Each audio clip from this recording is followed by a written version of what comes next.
Short time of period में जब भी हम लोग कोई ट्रेड लेते हैं तो उसके ऊपर हम लोगों को भरोसा होना चाहिए कि हाँ, कभी ना कभी वो ट्रेड हम लोगों को प्रॉफिट देंगी। तो भरोसा तब होना चाहिए जब उस कंपनी के ऊपर अपने सही तरीके से फंडामेंटल और फाइनेंशियल को चेकआउट किया हो।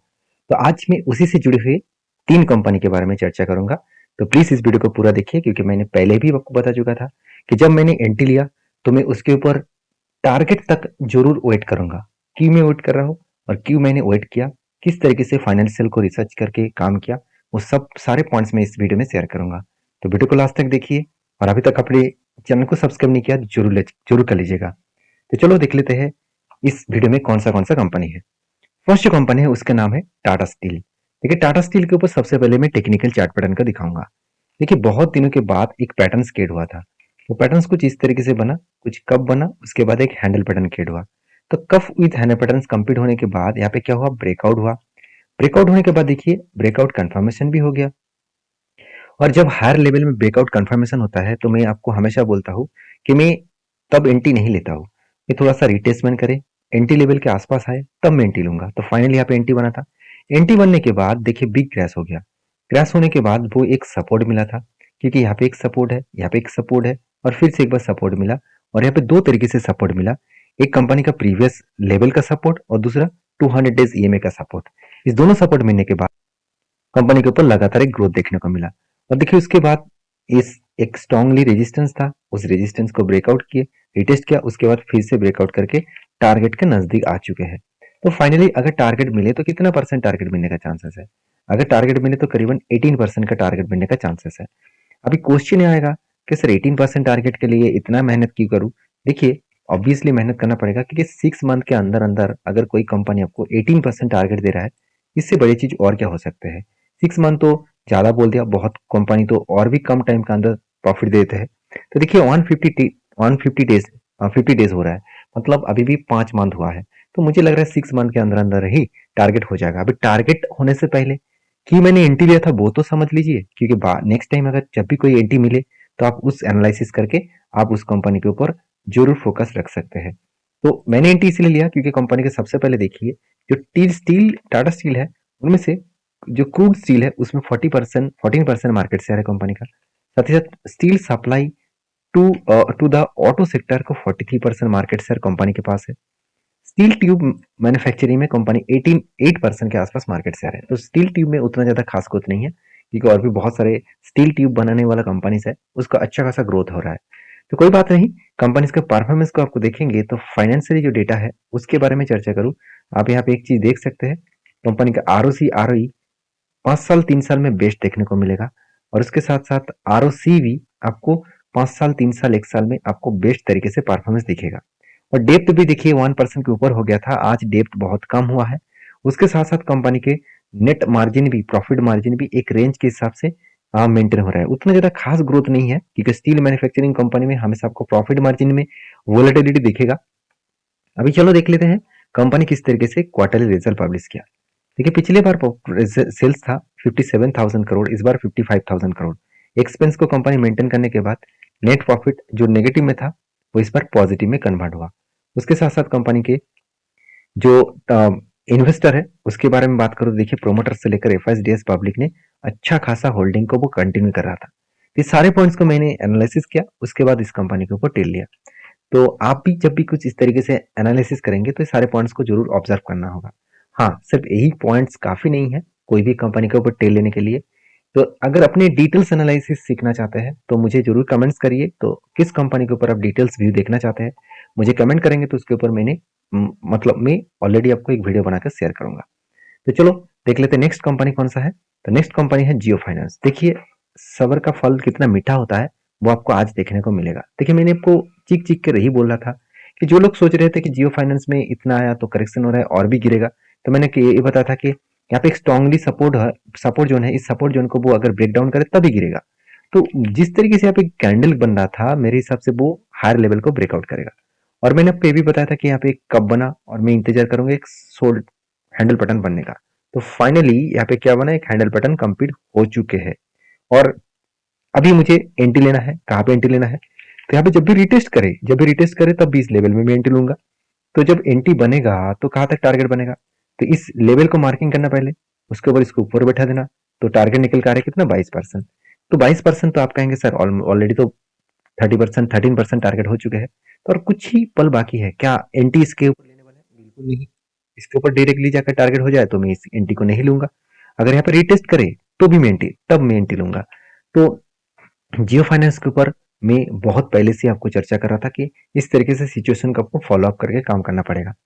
तो फाइनली देखिए जियो फाइनेंस के ऊपर मैंने क्यों टेल लिया वो तो समझ लीजिए। क्वार्टरली जो रिजल्ट है वो भी देखिए इस बार पिछले सालों की तुलना से इस बार रिजल्ट अच्छा आया, और कंपनी के एक्सपेंस को मेंटेन करने के बाद नेट प्रॉफिट भी मेंटेन हुआ। और कंपनी के देखिए एज ए इन्वेस्टर के बारे में बात करूं तो प्रोमोटर से लेकर एफआईडीएस पब्लिक हर किसी के पास आपको अच्छा खासा इन्वेस्ट देखने को मिलेगा। मजेदार बात यही है कि कंपनी के ऊपर एक चीज ध्यान आप शायद आपने नहीं दिए होंगे, कंपनी पूरा का पूरा जो बिजनेस है वो 100% इंडिया में ही कर रहे हैं।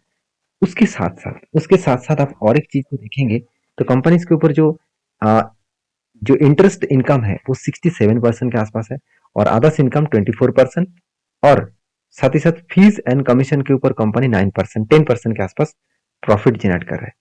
तो कंपनी का जो बिजनेस है वो अलग लेवल में ग्रोथ हो रहा है, तो उस बेसिस में कंपनी का आगे बढ़ने का चांसेस बहुत ज्यादा हाई ग्रोथेबल में है।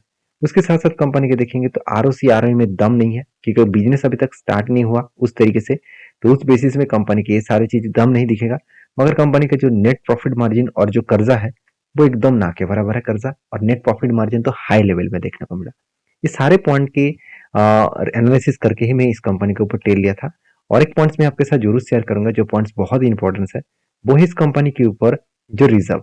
देखिए रिजर्व लगातार एक ही रेंज के ऊपर कंपनी कंटिन्यू कर रहा है, और कंपनी का बोरिंग्स एकदम जीरो हो चुके हैं। तो सोचिए कंपनी का मैनेजमेंट कितना स्ट्रांग है, जो खुद के कर्जे को जीरो कर चुके हैं, मतलब खुद के पैसे से ही वो पैसा कमा रहा है, दूसरों को किसी एक्स्ट्रा इंटरेस्ट देना नहीं पड़ रहा है। तो एक भी एक प्लस पॉइंट है। तो बाकी इस कंपनी के ऊपर आपके ओपिनियन जरूर कमेंट्स करना, आप किस तरीके से इस कंपनी के ऊपर ट्रेड करते हैं वो भी मुझे कमेंट्स करके बता सकते हैं।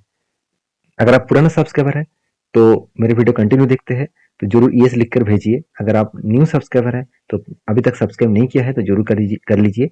बहुत सारा इन्फॉर्मेशन आपके साथ में शेयर करने वाला हूँ। और हाँ, मेरी इन्फॉर्मेशन सिर्फ आपको सारे के सारे चीज सिखाने के लिए है, कोई भी रिकमेंडेशन नहीं है, क्योंकि मैं कोई सेबी रजिस्टर्ड पर्सन नहीं हूँ कि मैं आपको रिकमेंड करूँ।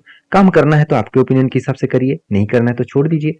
तो नेक्स्ट जो कंपनी है उसका नाम है एमजीएल, जो महानगर गैस लिमिटेड। देखिए महानगर गैस लिमिटेड के बारे में चर्चा करूँ तो इसके ऊपर सबसे पहले मैं आपको दिखाऊंगा कहाँ पे मैंने टेल लिया था।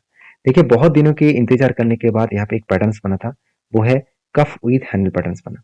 तो फाइनली बहुत बार हैंडल पैटर्न्स कंप्लीट होने के बाद फाइनली यहाँ पे ब्रेकआउट हुआ था। जब ब्रेकआउट हुआ मैंने आपको ये भी बताया कि मेरा जो टारगेट है वो करीबन करीबन 1586 के आसपास मेरा टारगेट है। 1586 के आसपास मेरा टारगेट है, और इस टारगेट को लेकर मैं चलूंगा। और इस तरीके से टारगेट बना आप देख सकते हैं, और इस टारगेट को मैं फॉलो अप कर रहा हूँ, कंटिन्यू कर रहा हूँ।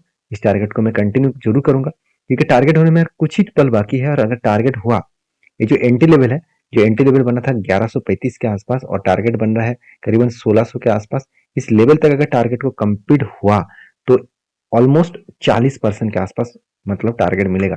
तो टारगेट जब मिलेगा तो मैं आपके साथ जरूर शेयर करूंगा। तो इसके ऊपर मैंने क्यों एंट्री लिया बहुत सबसे पहले मैं दिखा देता हूँ कंपनी का जो क्वार्टरली रिजल्ट। आप देखेंगे तो पिछले सालों की तुलना से, पिछले सालों में ईयर ऑफ ईयर बेसिस की तुलना से इस बार कंपनी का सेल्स थोड़ा सा कम हुआ, क्वार्टर क्वार्टर बेसिस में भी थोड़ा सा सेल कम हुआ। मगर कंपनी ने क्या किया, सेल्स कम हुआ तो क्या हुआ, एक्सपेंस को बहुत हद तक कंट्रोल में रखा, और एक्सपेंस कंट्रोल में रखने के बाद कंपनी का net profit year of year basis में एक धमाका देखने को मिला। इसका मतलब सेल्स कम हुआ, प्रॉफिट भी ग्रोथ हुआ। जैसे पिछले सालों में सितंबर के क्वार्टर भी देखेंगे तो वहां पे भी इसी तरीके से कुछ हालत और सिचुएशन देखने को मिला था।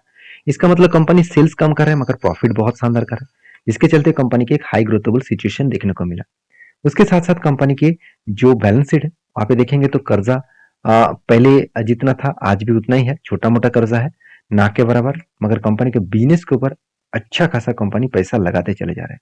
एक किसी भी कंपनी के बिजनेस के ऊपर बहुत बड़ा एक प्लस पॉइंट है, क्योंकि खुद के बिजनेस के ऊपर जब लगातार मैं पैसा लगाते जाऊंगा तो वहां पे कुछ ना कुछ तो ग्रोथ हो रहा है जिसके लिए मैं पैसा लगा रहा हूँ। अगर कंपनी ही बेकार बन चुके हैं, कंपनी के बिजनेस नहीं चल रहा है, सेल्स नहीं हो रहा है, तो क्यों मैं पैसा लगाऊंगा, ये बात तो समझना पड़ेगा ना। तो ये सारे पॉइंट्स के ऑब्जर्व करके ही काम करना पड़ेगा जैसे इन्वेस्टर। इसीलिए इस कंपनी के ऊपर देखिए कोई भी माल बेचने के लिए तैयार नहीं है।